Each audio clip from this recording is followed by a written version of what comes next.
Alfred Hitchcock's Rope is a curious thing. Like anything else that the great director made, it has been analyzed and studied to its bitter end, but does anyone call it great? I'm not sure.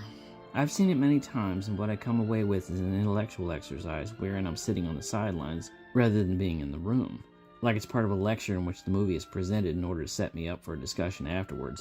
The story feels like a think piece, asking whether or not intellectual superiority gives a person an advantage in getting away with murder. Our antagonists, Brandon and Philip, think themselves so superior. They check off all of the bulletproof marks of privilege.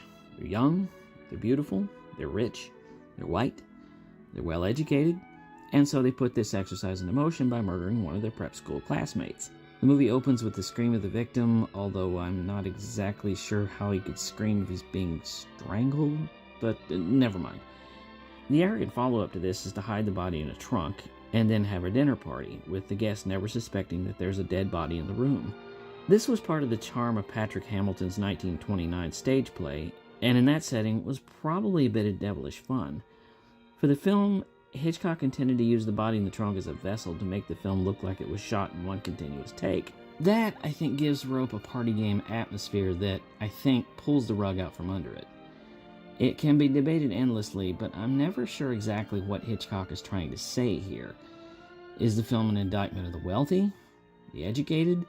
Is it about classism? Was it a knock at the dangers of gay men? I mean, there is this. Brandon, how did you feel? When? During it?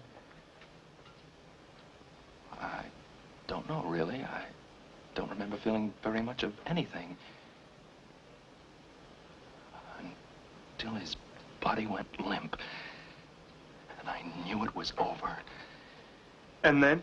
Then I felt tremendously exhilarated. How did you feel? But somehow, I always feel like I'm being asked to engage in the ideas of the film without enjoying it as a movie.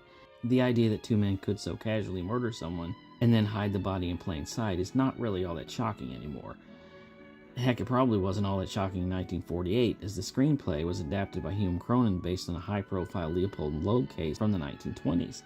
But I always feel like it's asking questions wrapped in a gimmick, and I don't really take anything away from it. Rope is not bad, but I think Hitch got lost in trying to be clever with his visual tricks. For Armchair Cinema, I'm Jerry Dean Roberts. I'll see you next week.